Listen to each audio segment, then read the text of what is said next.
కమ్మస్తు.co కమ్మవారి ప్రత్యేక వివాహ వేదిక. కమ్మనైన వివాహాలకు అమ్మలాంటి చిరునామా.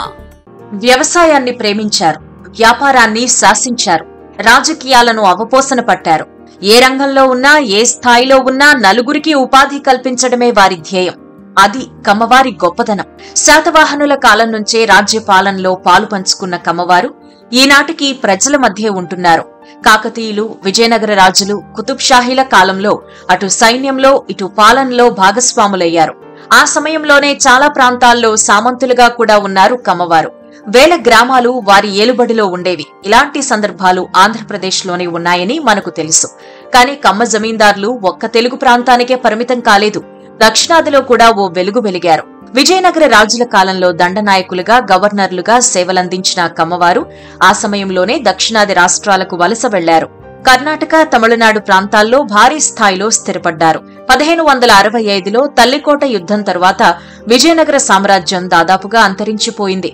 ఆ ఘటన జరిగాక కమ్మవారి వలసలు మరింత విస్తరించాయి. చాలా మంది తెలుగు ప్రాంతాల నుంచి దక్షిణాది రాష్ట్రాలకు వెళ్లిపోయారు. ఇలా వలస వెళ్లిన వారిలో చాలా మంది తమిళనాడుకు చేరుకున్నారు. ఒక అంచనా ప్రకారం తమిళనాడులో 60 లక్షలకు పైగా కమ్మవారున్నారు. ఇదో 10 ఏళ్ల కిందటి లెక్క. ఇప్పుడు ఆ సంఖ్య ఇంకా ఎక్కువగానే ఉంటుంది. మధురై, రామనాథపురం, తిరునల్వేలి, కోయంబత్తూరు, ఈరోడ్, సేలం, ధర్మపురి, మద్రాసు, చెంగల్పట్టు, ఉత్తర ఆర్కాట్, దక్షిణ ఆర్కాట్ ఇలా అన్ని ప్రాంతాలు, అన్ని జిల్లాలకు విస్తరించారు కమ్మవారు. ఆ సమయంలోనే చాలా ప్రాంతాల్లో జమీన్లను ఏర్పాటు చేసుకుని పాలన సాగించారు. అలా తమిళనాడులో కూడా కమ్మ జమీందార్లు మనకు ప్రముఖంగా కనిపిస్తారు. పెమ్మసాని, రావెళ్ల, బెల్లం వంశం వారు తమిళనాట 4 ప్రధాన జమీన్లను ఏర్పాటు చేసుకున్నారు. తిరునల్వేలి జిల్లాలో పెమ్మసాని వారి ఆధీనంలో కురివికులం ఎస్టేట్ ఉండేది. ఇదే జిల్లాలో ఇలవరస నందనల్ అనే ఎస్టేట్ ను రావెళ్ల వంశం వారు పాలించారు. మధురై జిల్లాలో నాయకర్ పట్టి జమీన్ పెమ్మసాని వారి ఆధీనంలోనే ఉండేది. ఇక బెల్లం వంశం వారి ఆధీనంలో సీవల్ పట్టి ఎస్టేట్ ఉండేది. తల్లికోట యుద్ధం తర్వాత గండికోటకు చెందిన పెమ్మసాని నాయకులు కొందరు తమిళనాడులోని కురివికులం ప్రాంతానికి వలస వెళ్లారు. అక్కడ జమీన్ ఏర్పాటు చేసుకున్నారు. ఈ జమీన్ 1949 దాకా ఎంతో ప్రాముఖ్యంగా నిలిచింది. శ్రీకృష్ణ దేవరాయల పాలనలో ఎంతో పేరు ప్రఖ్యాతులు సంపాదించిన గండికోట అదివీర తిమ్మప్ప నాయుడు తల్లికోట యుద్ధం తర్వాత కొంత ఇబ్బంది పడ్డారు.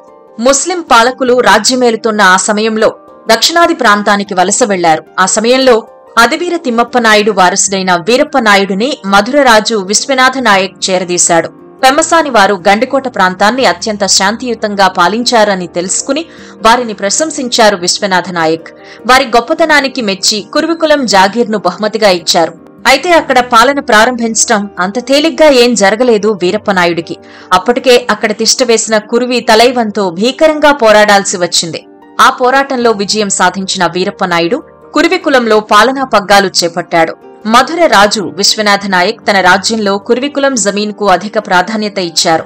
దాన్ని రాయల్ పంచాయతీగా ప్రకటించి పెమ్మసాని వీరప్ప నాయుడుకు అధికారాలు అప్పగించారు. దీంతో ఆ ప్రాంతంలో పటిష్టమైన పాలన అందించారు Veerappa Naidu. East India company హవా మొదలవుతున్న ఆ సమయంలో బ్రిటిష్ వారికి మధుర మంత్రి విజయ మీనాక్షి నాయుడు పెమ్మసాని వంశం గురించి గొప్పగా వివరించారు. మధుర రాజు విశ్వనాథ నాయక్ తన రాజ్యంలో పెమ్మసాని జమీన్కిచ్చినంత ప్రాధాన్యత ఎవ్వరికీ ఇవ్వలేదని తెలిపారు. ఇక ఈస్ట్ ఇండియా కంపెనీకి నమ్మకంగా మెలిగారు. ఇదే క్రమంలో మలయాళ దేశంపై యుద్ధం జరిగినప్పుడు ఈస్ట్ ఇండియా కంపెనీకి సహకరించారు కురివికులం పెమ్మసాని వారు. మహమ్మదీయులు మధుర తదితర రాజ్యాలను ఆక్రమించుకున్నాక కురివికులం జమీందార్ నుంచి కప్పం వసూలు చేశారు. బ్రిటిష్ పాలన మొదలయ్యాక కురివికులం జమీన్ను కట్టుగుతగై జమీందారుగా గుర్తించారు. పర్మనెంట్ సెటిల్మెంట్ చట్టాన్ని అమలు చేశారు. తమిళనాడు ప్రాంతంలో మరో చెప్పుకోదగ్గ కమ్మవారి జమీందార్ ఇళయ రసనందల్. గొడసాతు వంశానికి చెందిన రావిళ్ల వీరమల్లప్ప నాయుడు ఈ వంశంలో చెప్పుకోదగ్గ రాజు. శ్రీకృష్ణ దేవరాయలు, ఆయన సోదరుడు అచ్యుత దేవరాయల కాలంలో విజయనగర రాజులకెంతో నమ్మిన మిత్రుడు వీరమల్లప్ప నాయుడు. విజయనగర సామ్రాజ్యంలో ఎన్నో వివాదాలను పరిష్కరించారు. ఎన్నో యుద్ధాల్లో వారికి తోడుగా నిలిచారు.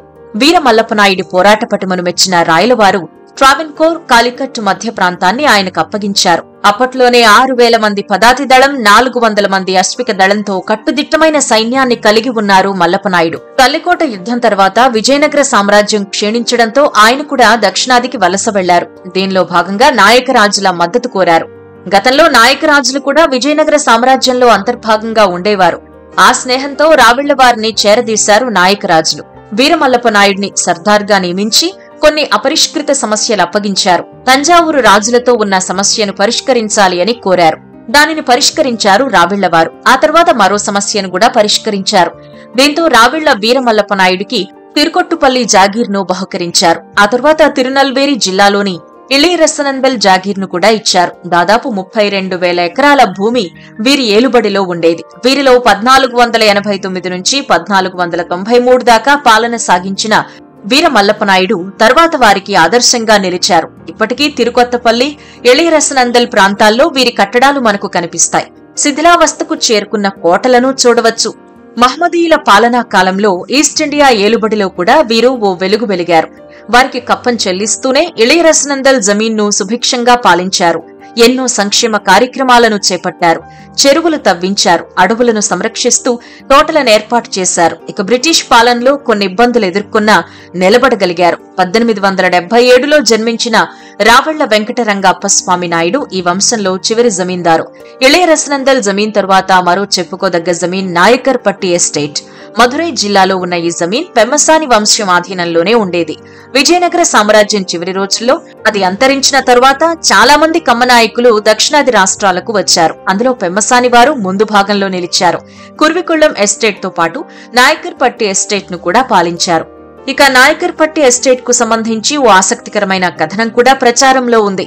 విజయనగర సామ్రాజ్యం దక్షిణాది మొత్తానికి విస్తరించింది. కానీ సరైన పాలకులు లేక తమిళనాడులోని దక్షిణ ప్రాంతాల్లో చిన్న చిన్న తిరుగుబాట్లు జరుగుతూ ఉండేవి. అయితే వీటిని తట్టుకుని నిలబడేందుకు శ్రీకృష్ణదేవరాయలు నాగమ నాయకుడిని మధురై పంపించారు. కానీ దురాశతో నాగమ నాయకుడు సొంత నిర్ణయాలు తీసుకోవటం మొదలుపెట్టాడు. నాగమ నాయకుడికి బుద్ధి చెప్పాలని నిర్ణయించుకున్న రాయలవారు విశ్వనాథ నాయకుడిని మధురై పంపారు. నాగమ నాయకుడి కుమారుడే విశ్వనాథ నాయకుడు కావడం గమనార్హం. అయినా రాయలవారిని ఎంతగానో ఇష్టపడే విశ్వనాథ నాయకుడు తన తండ్రినే ఓడించి రాజ్యానికి పట్టుకొస్తారు. ఆ తర్వాత మధురైని విశ్వనాథ నాయకుడికిస్తారు రాయలవారు. ఇప్పటికీ పెమ్మసాని విశ్వనాథ నాయకుడు పాలించిన కోట ఆనవాళ్లు మధురై సమీపంలోని నాయకర్ పట్టిలో మనకు కనిపిస్తాయి. విరుద్నగర్ సమీపంలోని సేవల్పట్టి జమీన్ను కూడా మన తెలుగు కమ్మ నాయకులే పాలించారు. బెల్లం వంశానికి చెందిన రాజులు ఇక్కడ 1600వ సంవత్సరం నుంచి 1950 దాకా పాలన సాగించారు. మధురైని పాలించిన పెమ్మసాని వారితో వీరికి మంచి సంబంధాలున్నాయి. ప్రారంభంలో సేవల్పట్టితో పాటు చాలా ప్రాంతాలను ఏలారు. కానీ రాను రాను వీరి వంశం అంతరించిపోయింది. అయినప్పటికీ సేవల్పట్టి పరిసరాల్లో వీరి కట్టడాలు ఇప్పటికీ మనకు కనిపిస్తాయి. ఇక తమిళనాడులోని కమ్మ జమీన్లలో శివరాత్రి పండుగను ఘనంగా జరుపుకునేవారు. కమ్మరాజులు ఇరులప్ప స్వామిని కులదైవంగా కొలిచేవారు. వీరి కాలంలో పెరుమాల్ కోవిల్, అంగల పరమేశ్వరి ఆలయం, మరియమ్మల్ ఆలయం సంస్కృతి సంప్రదాయాలకు ఆనవాళ్లుగా నిలిచాయి.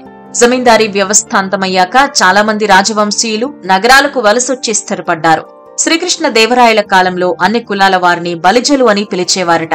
కులాల మధ్య అంతరాలుంటే మహ్మదీలతో పోరాటం కష్టమని భావించి అలాంటి నిర్ణయం తీసుకున్నారు అని చెబుతూ ఉంటారు. అందుకే తమిళనాడులోని కమ్మ జమీందారులను బలిజలు అని కూడా కొందరు పిలుస్తూ ఉంటారు. కానీ ఇది తప్పని చాలా మంది చరిత్రకారులు చెబుతున్నారు. శుభమస్తు.co కమ్మవారి ప్రత్యేక వివాహ వేదిక. కమ్మనైన వివాహాలకు అమ్మలాంటి చిరునామా.